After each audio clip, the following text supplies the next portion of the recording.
You're welcome back. This is Newsfile. It's your most authoritative news analysis platform, and here on Newsfile we put Ghana first. Dr. Yaw Osei Adutwum, good morning. Thank you very much for making time to join us on Newsfile. Good morning. Happy New Year. Happy New Year. Thank you very much.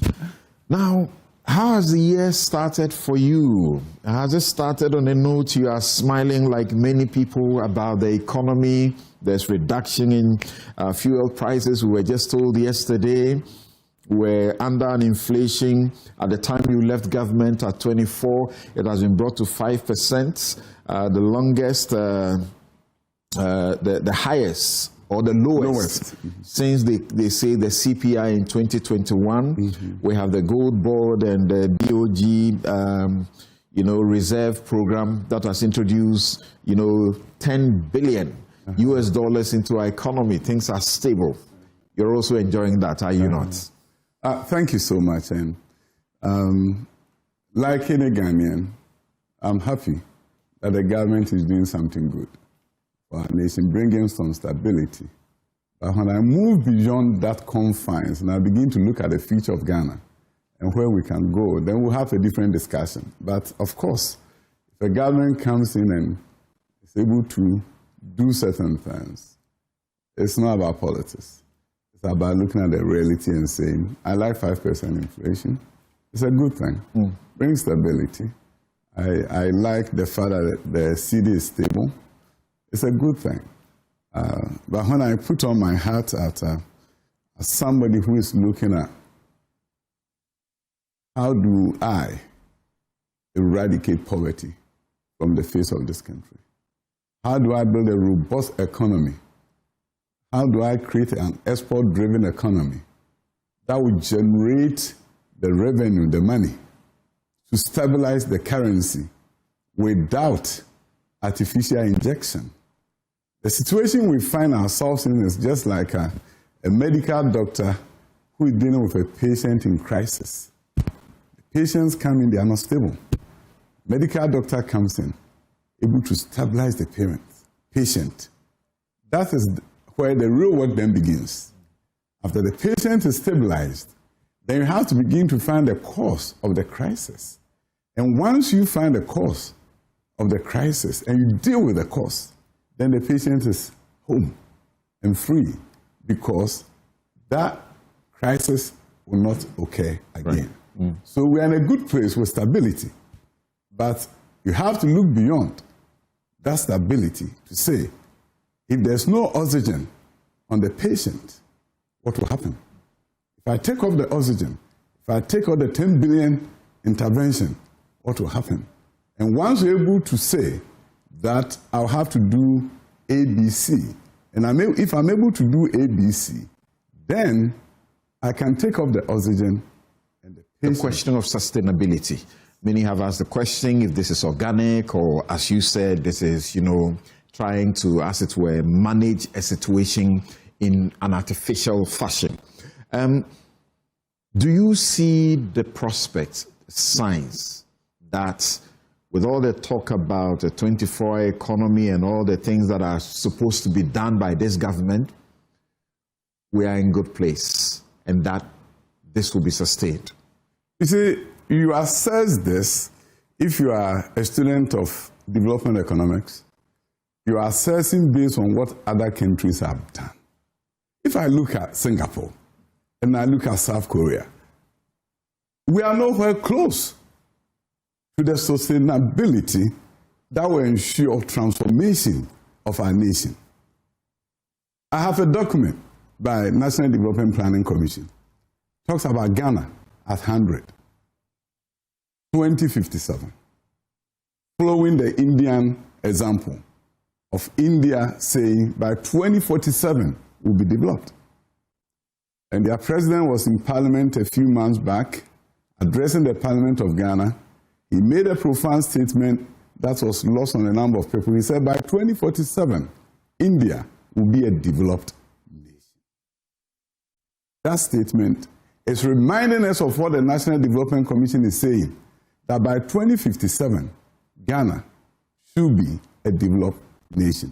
If that is the angle you are taking it from, and if you are truly care about the transformation of this nation, then you're going to look at all the gaps in various sectors and ask yourself, how can we meet that target of $50,000 GDP in 2057 as proposed by the National Development Planning Commission? We are about 3,000 now, after 60-something years. You have 31 years to go, and you want to be developed. You want to be $50,000 per capita.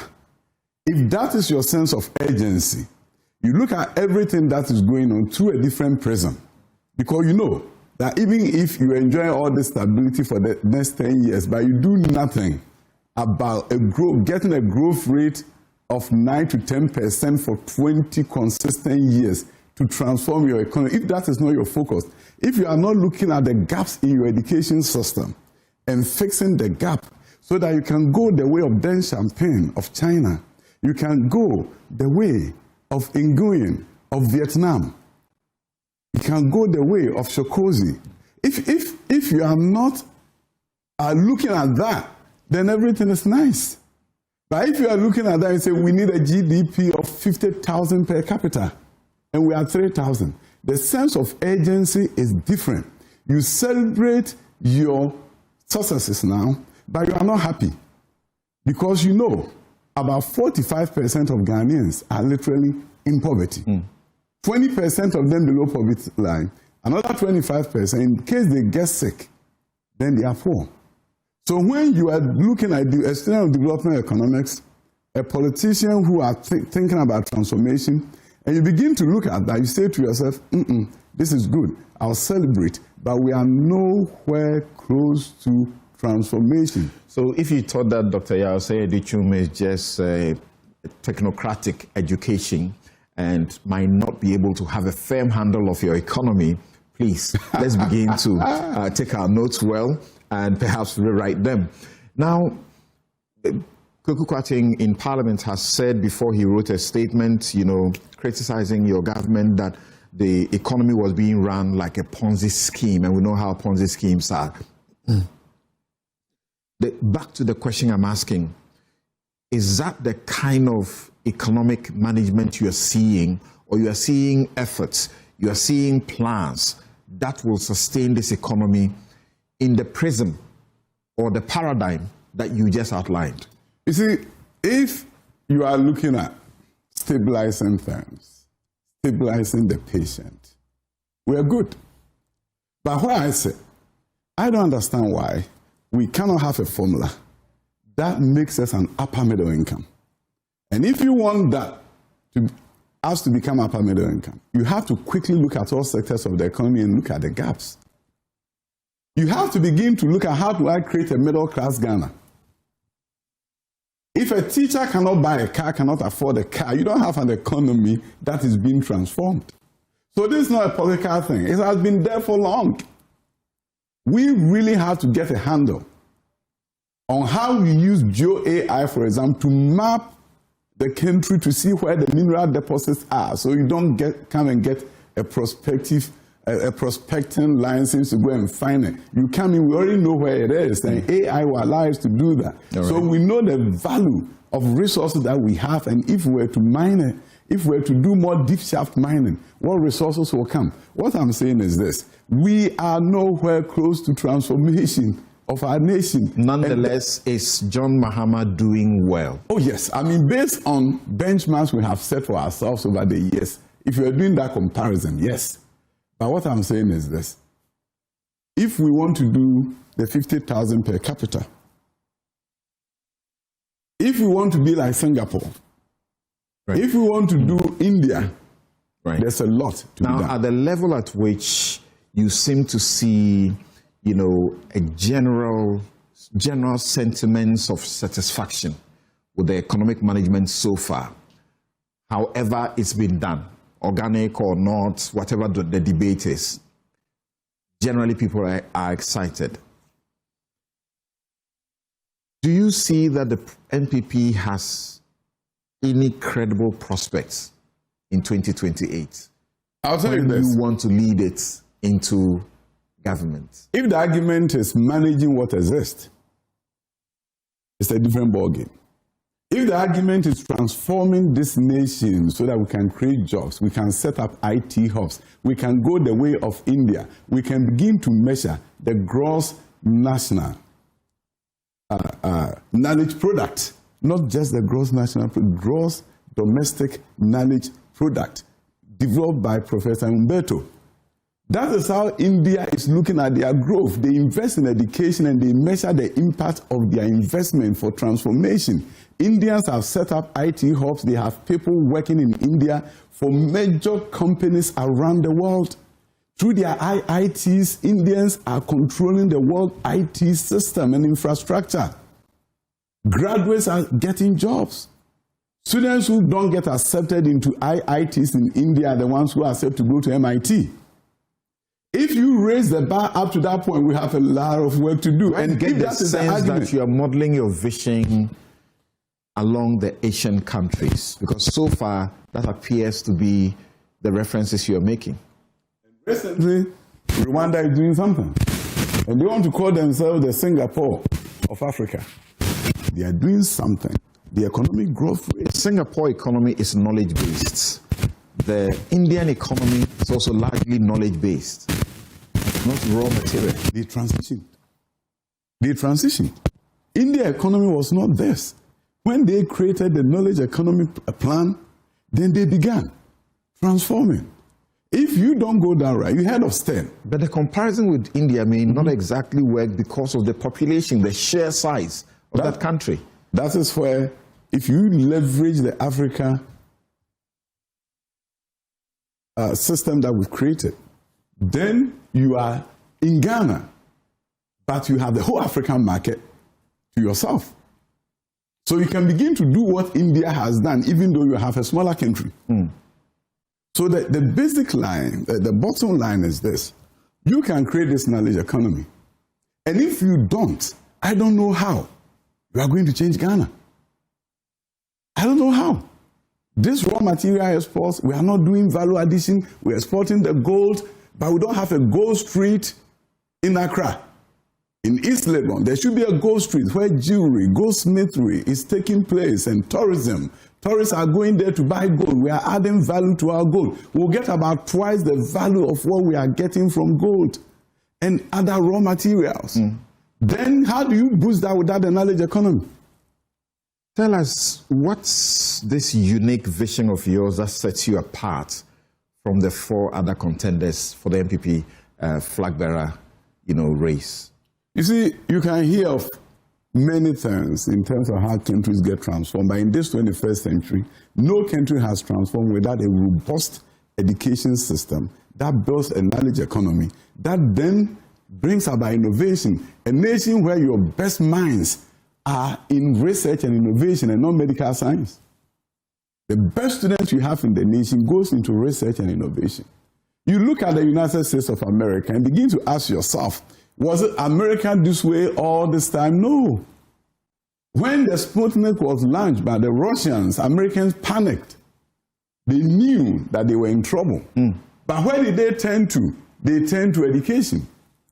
Marlan, who was a leader who wrote the Marlan Report, told Americans to identify their best minds, they are gifted and talented, and educate them in special schools. They gave a boost to gifted and talented education. Research shows that 6 to 10% of any population are born with special gifts, high IQs, special talents. They can sing, they can dance without them being taught much.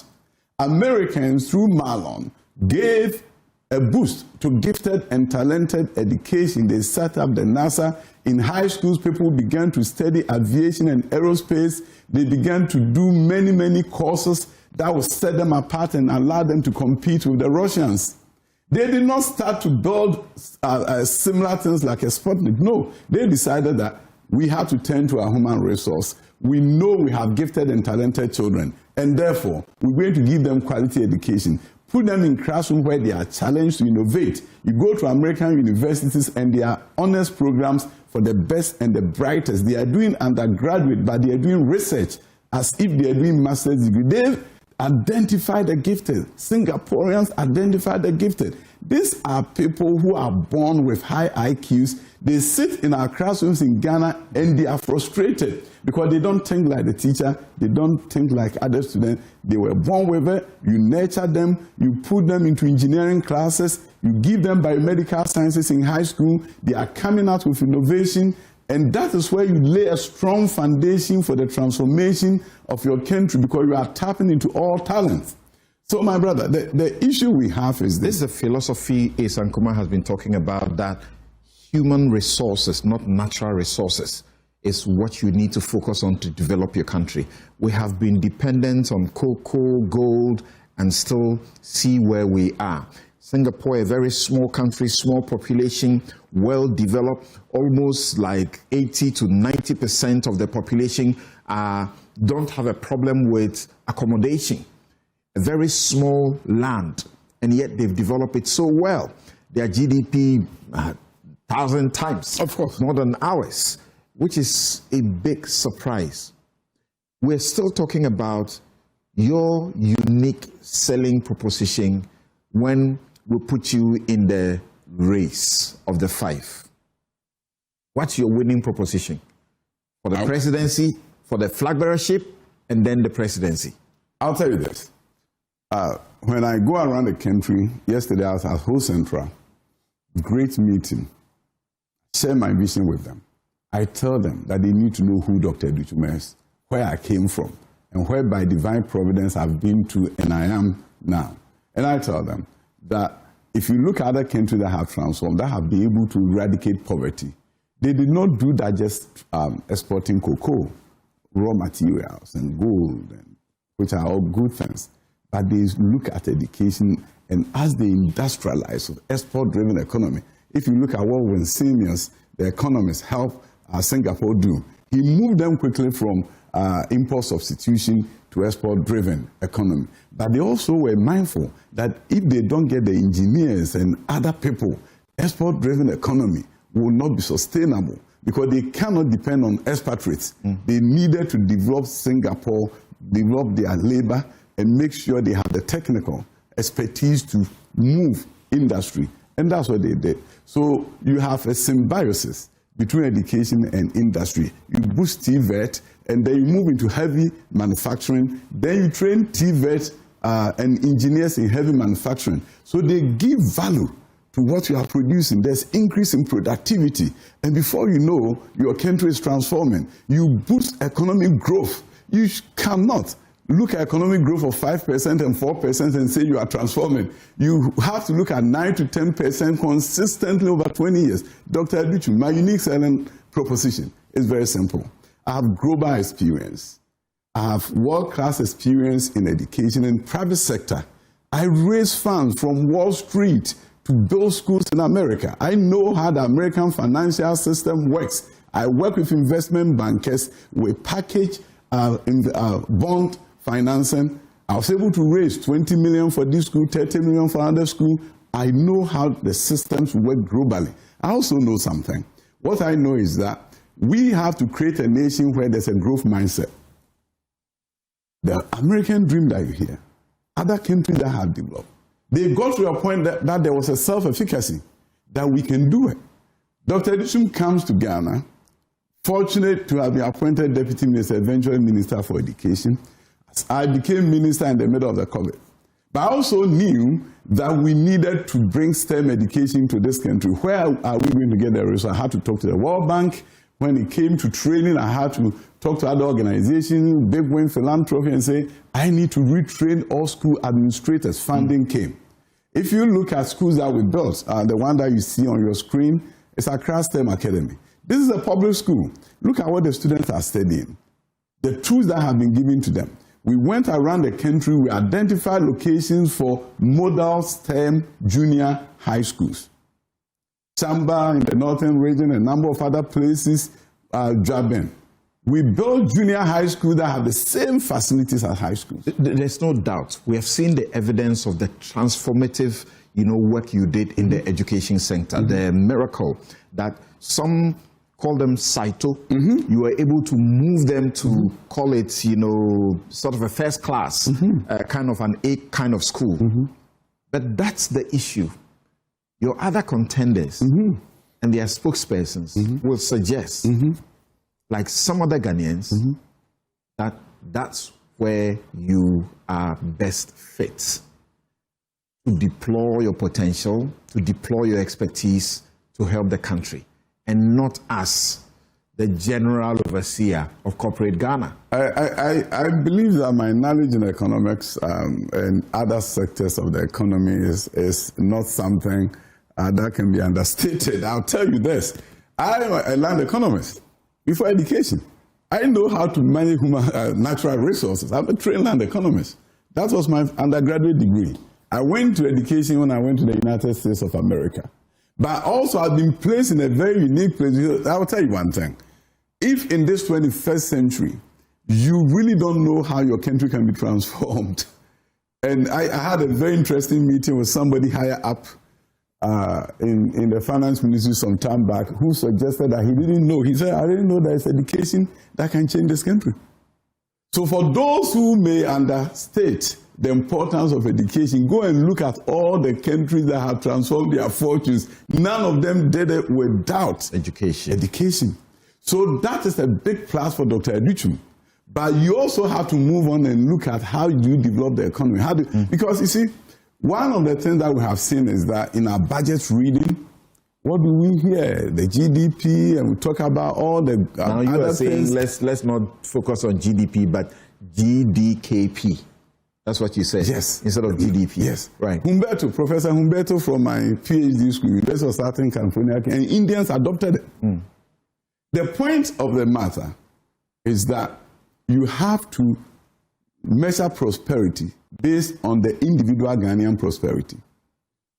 The person on the street, how is the budget that we've been reading over the year transforming his fortunes, changing his life? Where's the Ghanaian middle class?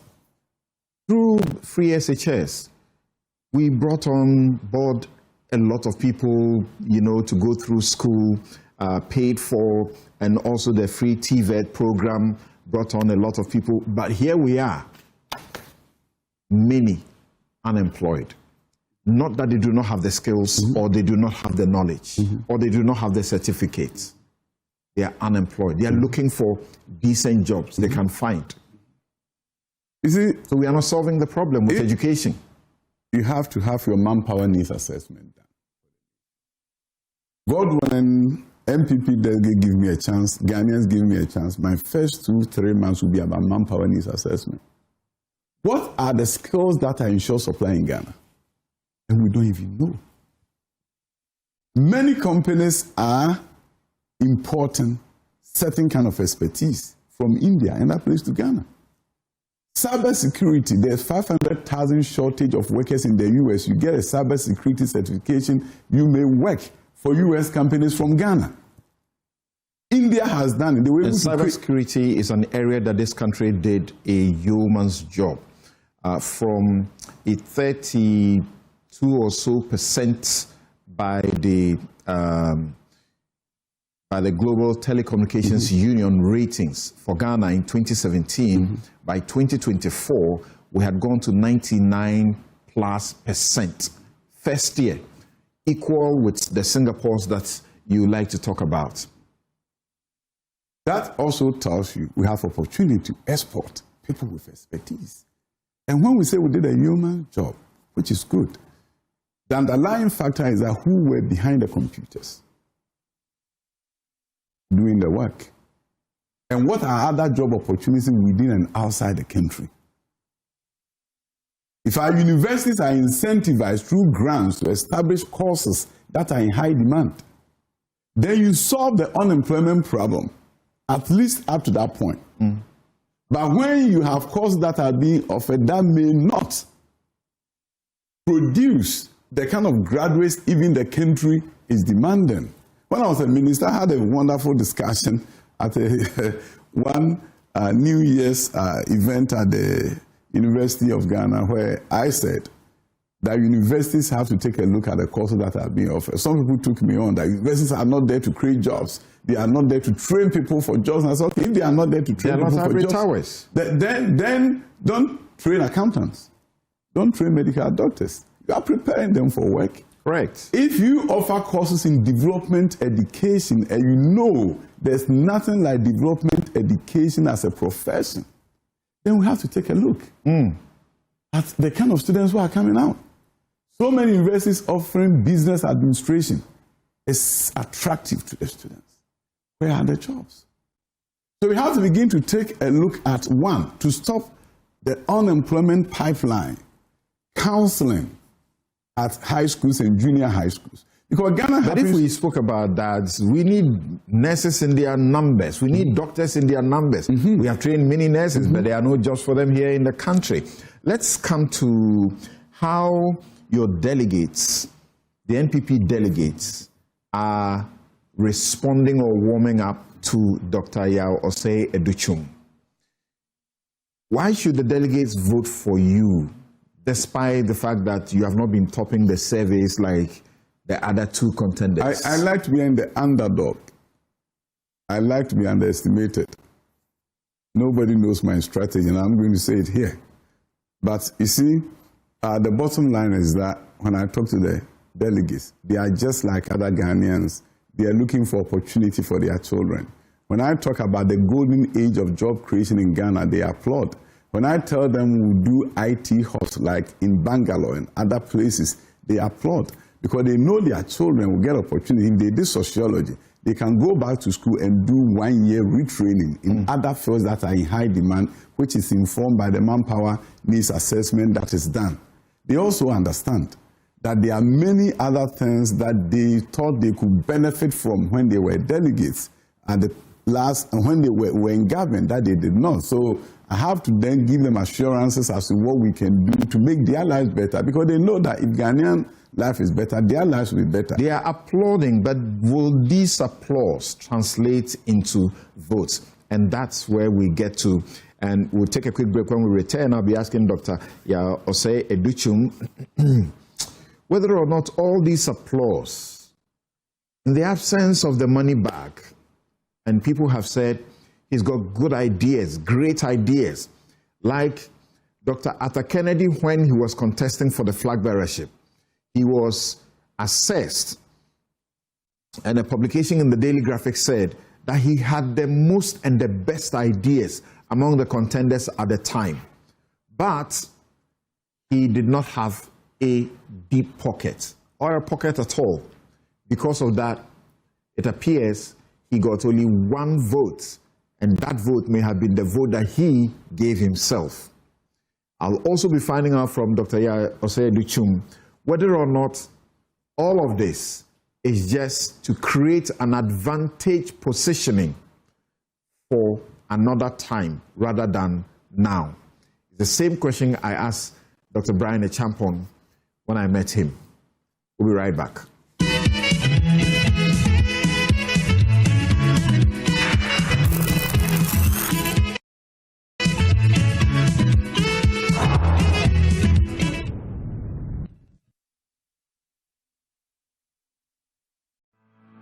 For decades, we have helped businesses connect with their trade partners all over the globe. From Ghana to Burkina Faso, Côte d'Ivoire, Benin, Togo, Senegal, China, Morocco, France, Netherlands, and many other countries. We have made it possible to bring Ghana to the world. We have brought small and medium businesses closer to their customers across the regions in Ghana with our SME support facilities. We have brought relief and smiles to the faces of families with our employee personal loans. With our cutting-edge technology and digital support, we take the burden of complex thinking off you, making life simple. That is who we are, as close as a partner. Bank of Africa. We are indeed the African bank with the global reach. Another week is here on the greatest of all time show. My name is Giovanni Clip, and tonight we're bringing you talent. Contestant number one, let's bring Baby Car. Let's bring. You did it for you.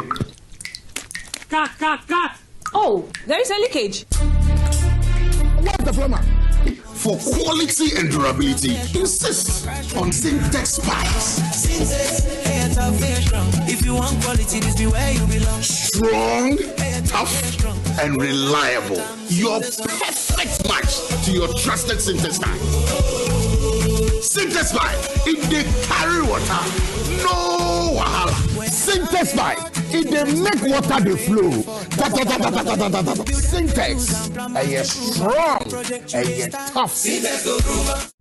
Let's talk hemorrhoids. Hemorrhoids are normal structures located in the anus of all mammals. But it is only man who suffers hemorrhoidal disease because of the erect closer we have assumed and the squatting that we do to empty our bowel. Hemorrhoids consist of a special type of blood vessels which fill with blood when we are moving our bowel and help to cushion the anus against the force of transmitting the stool. Afterwards, they empty their blood, collapse, help seal the anus to maintain continence. Over time, these vessels lose the elasticity of their walls, become dilated, permanently filled with blood, leading to congestion of the hemorrhoids. The symptoms of hemorrhoids are bleeding and prolapse of the hemorrhoids when passing stool, itching and feeling of warmth in the anus and anal discharge. Laser, ligature, and longo are the modern, minimally invasive, most effective and painless methods of treating hemorrhoids today.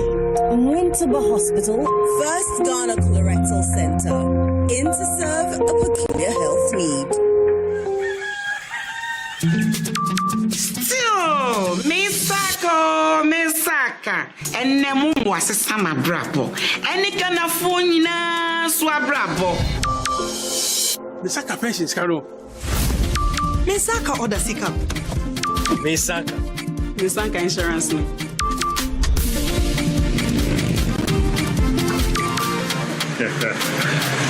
Misaka loan. Momo Fogusuri Echumaden, the Aboye Nina Yesika Humpine, say MTN, Ana Momo Jumayeni Befrewa, or the 0244 300,000 and a Befro. Nenumpo Orin Bitsao, one time password, and now say pin code 80 Wonso, Yawa Femuji, Nama Weni Naho, Nawunsa, and Kaumo. Let me share my wildlife experience with you at Safari Valley Eco Park. Welcome to Safari Valley Eco Park. Our electric shuttle pulled up, and in no time, our tour began. We were surrounded by wildlife from the moment we entered the Eco Park. We were greeted by experienced tour guides who took us through orientation and how to better enjoy the experience. Watch these animals roam freely in their natural habitat undisturbed by our presence. We saw zebras, sable antelope, brown crane, mara, silky chicken, nyalas, Shetland ponies, and so many animals I just couldn't keep up. Our tour guides taught us so much about the wildlife, their behavior, and how to interact with them. I even fed them. We also went fishing on a man-made canal. Then we took a break to have lunch in this serene environment. All this amazing experience for this price for adults? This price for teenagers. It's a bargain. As the sun began to set, it was time to go back home, but not before dinner by the campfire. It has been a thrill of a lifetime, and I can't wait till my next visit. Safari Valley Eco Park, bringing you closer to nature.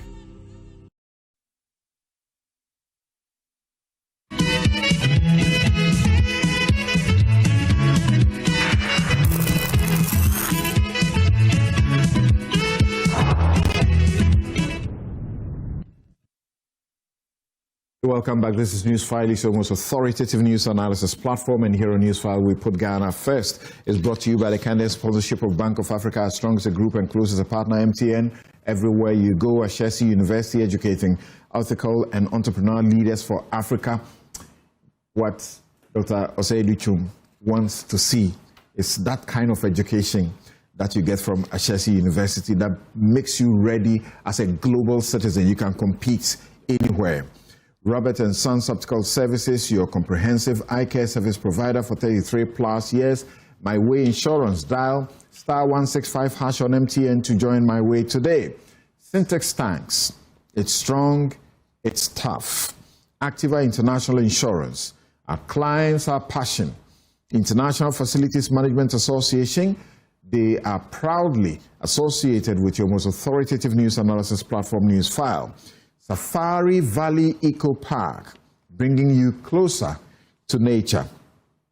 gold-board jewelry, pure, precious, proudly Ghanaian, and Koa natural juice, a 100% cocoa fruit juice. Dr. Yaw Osei Adutwum is my guest. He is a presidential flag-bearer candidate in the NPP's flag-bearership race, hoping that on the 31st of this month, he will be voted to become the flag-bearer of the NPP, leading to a rebuilding of the party, and hopefully in 2028, he will contest to become president of the Republic of Ghana. You've listened to him so far. Share your views with us. What do you think about him? Is he fit for purpose? And that's the series we are doing on Newsfile for you. I mentioned Barney Champong. We should have him next week join us. And you can see the trajectory of those we are speaking to before the elections on Newsfile, because we are deliberate. They deserve the limelight that they should get to also put their message across, both to the country and to their delegates. So, people are nodding when you are telling them how changing the course of this country, giving this country a great future, begins with changing the hearts with education and everything else. They applaud, but are they with you? And the question I ask is the monetization of the process. You don't seem to have the money bag. Not the money bag, but people are supporting. There are many people who have visited dr.adutwum.org, and they are supporting around the world. They want to see a new kind of politics. A politician who come into the space and say, I want to change the course of history of my constituents. Look at the Bosumtwi miracle, as people call it. 93 engineers graduated the last 2 years from one constituency, fully sponsored through Yaw Osei Adutwum Foundation. Accommodation taken care of, school fees paid, stipend to take care of their feeding. I wrote about that on Something Stake and commended you highly for it, because the whole world and the nation, regardless of how partisan, how polarized you are, should see that that is a great thing. That if we had all our MPs doing that, we will have a great nation. But that's a small constituency. You are able to take, looking up to close to 100 or more people to become engineers, to become doctors. It's a good example, Samson, of what can happen in this country. A good example, because you see, when you are electing a flag bearer, you are electing somebody who can win the general election. That should be the focus of the delegates, and that's the case we make with them. That look at Dr. Adutwum, look at my handiwork, go around the country. Every location you're going to find a school that I was able to put there. Going to see a model STEM school. You are going to see something that you did not expect in STEM education. Biomedical sciences are being taught now in high school. Aviation and aerospace in our high schools. Go to Opoko at Prempeh, we are doing engineering. Go to Presef, we are doing engineering. Dr. Adutwum is that kind of person who dreams big, visionary, but is a hands-on guy. I know how to implement. So if you're looking for somebody who can help to transform this nation, you are looking at Dr. Adutwum, because I'm not just a politician, I'm a techno-politician. But the delegates are enticed by goodies, money, and there are those who can afford to do that. My brother, when the NPP was going to elect a bearer for 1996, President Kufuor, now president, was underestimated. It was a huge surprise. The Selbys, the Dubois were there. I have the question of some people saying, let's take somebody who has been tested, a Dubois. That guy, that man, who broke the culture of silence in this country, 5-figure. People thought he should get a second chance. The delegate thought otherwise and gave it to Kufuor. So what I'm saying is that we may be underestimating the wisdom of the delegates. So Dr. Adutwum, when I'm looked at as an underdog, I like it. But when I look at the faces of delegates at Ho Central and other places, when they share with me how they felt when I was speaking with them, when they begin to realize that I bring hope, the son of a cocoa farmer becoming the first of his kind to be the president of this republic, a teacher going to be in the Jubilee House, teachers will be jubilating, teachers will be with us, teachers are happy, teacher delegates are mobilizing for me. I want to be underestimated. The poll that matter will be the poll on January 31st. So I did not step into this without some background. Of course, education minister, largest ministry in this country, handling labor issues. There are party stalwarts, former ministers, MPs who are making endorsements here and there as far as the two other candidates are concerned, you know, but we haven't heard that of Dr. Adutwum. And that's why I tell the delegates that now is their turn. Because if I don't have all those, the positions are open to them.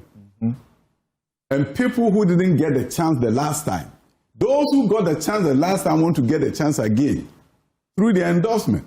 Those who didn't get a chance, if you are listening to me, it's your time. Join the train. Go to dradutwum.org. Support us. It's your turn. Those who the last 8 years did not get the opportunity, it's your turn now. And some are coming and they are supporting because they know others got it. And those who got it are coming out to support and endorse to secure their positions. What do you tell those who say you are in this so you can create a position of advantage the next time in future and not now? Because now is for one of the two who are topping the charts. The delegate is watching you, they are assessing. We can't underestimate them. They are assessing. Go to places where people say, before you came, we were thinking about somebody else. After hearing you, we know your personal story. You know what you have done in America. You know you came back because Nana Addo father asked you to come back. And when you came, you have distinguished yourself. And we know that if we take you to the general election, you'll be more attractive to the independent voter, to the floating voter, to the teachers. To the churches that I worked with, when I became a minister, I did not wait for the mission school leaders, the church leaders to come to my office to speak with me. I made an appointment and I went to them, whether it was the Methodist, the Catholic, the SDA. I went to them to talk to them about education. They respect me for that. They will be on board. They want a country where the leader is about transformation.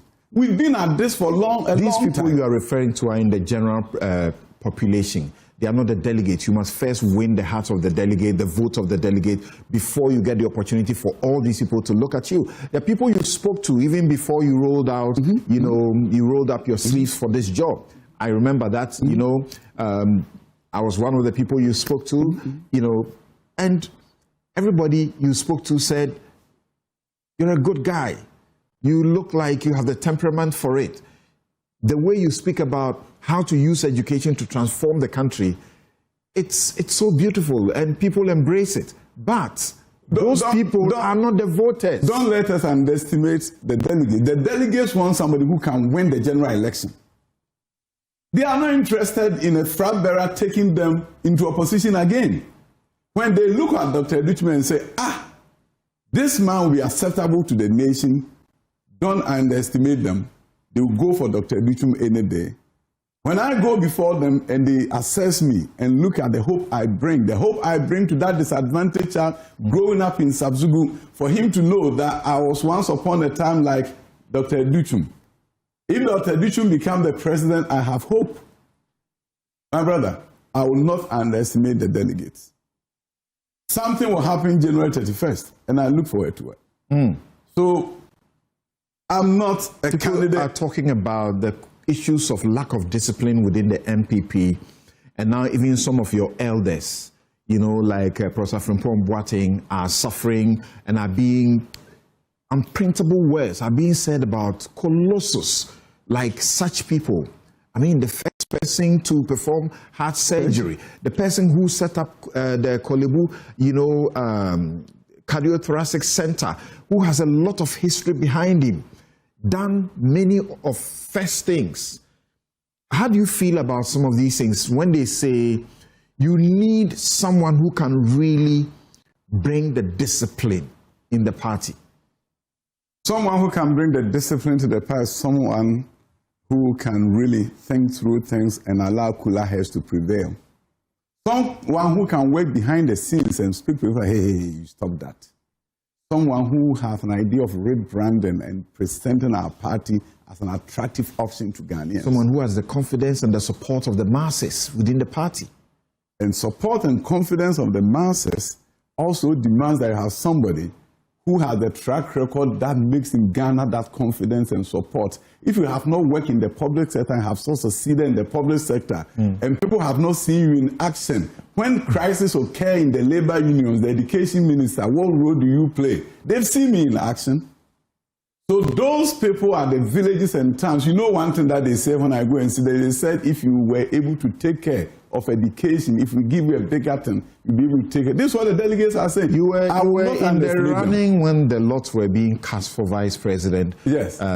Presidential, candidate or running mate for Dr. Mahmoud Bawumia. Those days. You were in the running. Those days.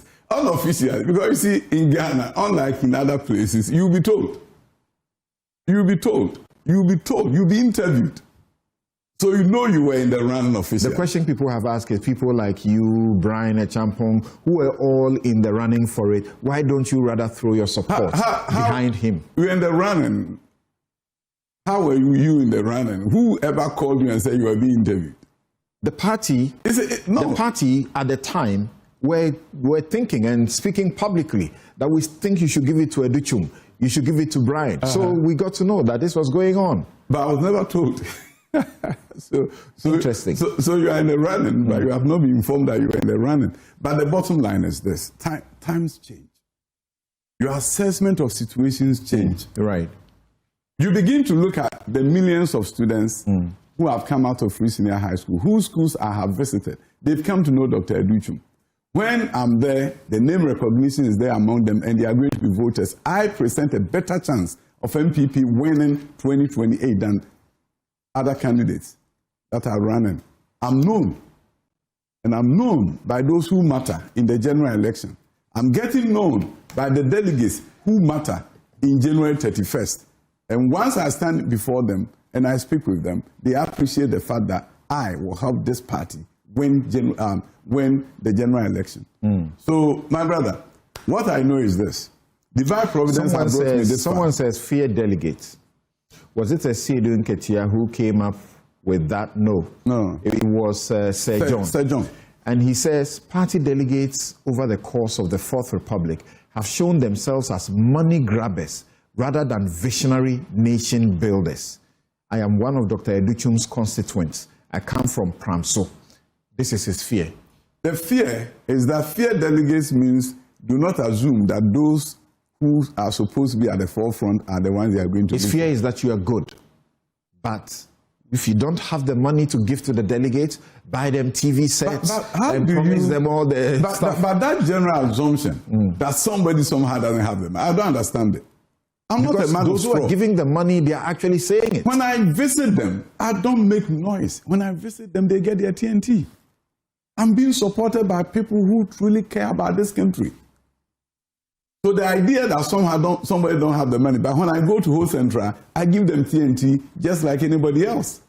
So I want that assumption to be raised from the minds of people, because when people give for TNT, I also give. So this idea that somehow he doesn't have the money, we will raise the funds necessary to help secure the victory in January 31st, because this country deserves it. Are you supportive of the kind of vitriol? People say your party is going into implosion. It's a sad story. And I tell people all the time, don't allow your followers to insult others and then talk about reconciliation after the election. After you win, you want people to reconcile with you. If you want people to reconcile with you, talk to your followers to solve the vitriol. I asked that question because in the last almost 40 minutes that we have been having this discussion, I haven't heard you say anything derogatory about any of your other contenders, like some of them do, you know, to each other. Because I know I'm going to win, and when I win, I need all their supporters. If I start doing that, their supporters are not coming. I can do a handshake with all of them, and they will smile. But their supporters are not smiling when you insult their leaders. I don't have time. Who will you support in case you didn't win? I'm winning. January 31st, I'm going to win. I'm saying if you didn't. Why would I do that? When I know I'm winning, I'm going to win. January 31st. They should look at my track record. I mean, public service is very different from private service. As we wrap up, the issues of, just a little bit, about, for example, Professor Frimpong is very angry. Do you share his feeling, like, what's his name again? Arthur Kennedy is also supporting him. He's unhappy. Nyaho Tamaklo, they are unhappy. The way, because he says something, someone is not happy. He said the party is no longer the party it used to be. This is fake. And all hell breaks loose on him. And he's losing his party membership. I'll tell you one thing. I'll appeal to the party leadership to really calm down on this. In our culture, even age, just mere age, right? That you are older, you should be respected. But you have somebody who has accomplished so much in his life. It's a two-way street. The party gave him a platform, but he also enhanced the party by bringing his expertise to the table. At the time when we were in opposition, a surgeon of his caliber, being part of the party, was a plus for the party. So even if some words are said that we don't like, we have to find a way to deal with it in such a way that we do not create a situation where he's further vilified through comments by many other people. I will appeal to my brother, older brother, who I really, really respect. I used to serve as a member of his ministerial advisory board as a deputy minister at the time. And I worked with him closely as a member of his ministerial advisory board. His passion for innovation, for environmental issues, and many, many other things is worthy of commendation. So I appeal to him to also calm down and cool down. Better days are coming. When Dr. Adutwum is the flagbearer, we are going to bring parties together. What is the cause of this, particularly within the political parties, that there's no respect for the elderly anymore? And if you are not, we are not just talking about the elderly, someone of such international repute within the party and party members, some of the things they are saying about him, I can't repeat them. I'll tell you, social media has created a culture where people can hide in their bedrooms and say terrible things that they cannot say face to face when they meet the person. So it's unfortunate. So we are losing our values, our cultural values. It's a cultural value loss that we all have to confront as a nation before even as a party. You get unprintable words being said about former presidents.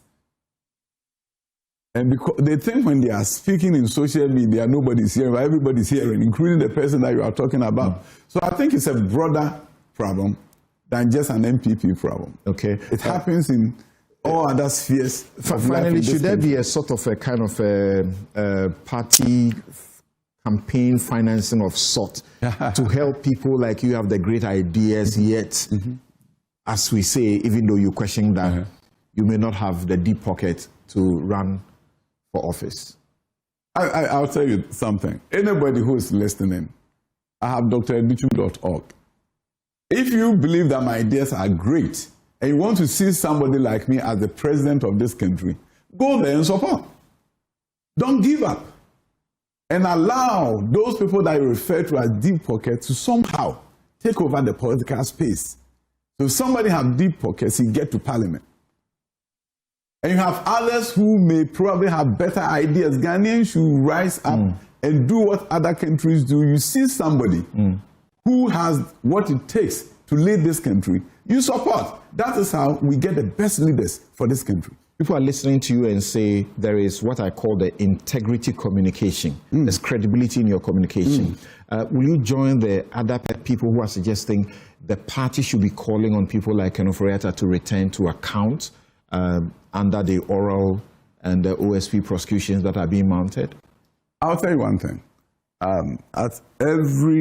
No matter which way you look at it, we have a Ghanaian tragedy. A well-educated Ghanaian who live in the United States of America went to Columbia. That's the university president, Obama. This so wealthy on Wall Street set up a big company in Ghana. This happens. Whether true or not, the idea that the best and brightest minds may find themselves in such a predicament is what I think about. The rest is led to the legal processes. Either it was in America or Ghana, that is what bad. No, the call is that he be advised by party people, stalwarts like you, that come home and face accountability. You are going through a legal process. Why do I have to preempt it? Going through a legal process. Allow the legal process to go. He's not making himself available to go through it. He's going through if somebody is in detention, what are you talking about? That he's not making himself available. So I believe that he's in the process. We allow the process to work. Speak to the delegate in the next, 1 minute, and also the Ghanaian who loves you and wants to vote for you. I'll tell my delegates, the future of Ghana, the future of our party is in your hands before we even talk about the presidential election. You have a chance to elect somebody who will bring a certain kind of respect, dignity, transformation to our party. Somebody who will bring all parts together, because when Dr. Adutwum is the flag bearer, you, the delegate, knows that even if you are not for me, you still come to me and you work with me. I haven't said anything about the people that you intend to support or that you were going to support before I came to meet you. All that I'm saying is very simple. You need a unifier. You need this party to rebrand itself and become attractive to Ghanaians, is Dr. Adutwum. You need a visionary who is not just about implementer. Somebody who got the opportunity as a minister for education and did not just superintend over Free Senior High School, but was also able to introduce STEM education, enhance TVET education, and build and commission 80 schools one day. Never happened before. Dr. Adutwum, I'll tell you a quick story. The day before election, there was a media guy traveling from Enchi to Asankregwa. There was some commotion in the car. Many people in the car were saying they will not vote. Then the driver said, I'll vote. And they said, why? He said, I'll vote because of Dr. Adutwum. Because of the work he has done, I don't want his party to lose so that we'll lose his innovation. There are many Ghanaians that will vote for our party because Dr. Adutwum is the flag bearer going to 2020. Delegate, take a look. You want a presidential candidate who can win the elections. You don't just want a flag bearer. Thank you.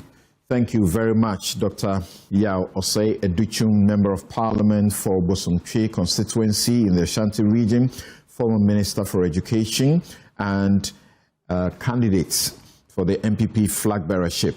And this morning we've been asking the question,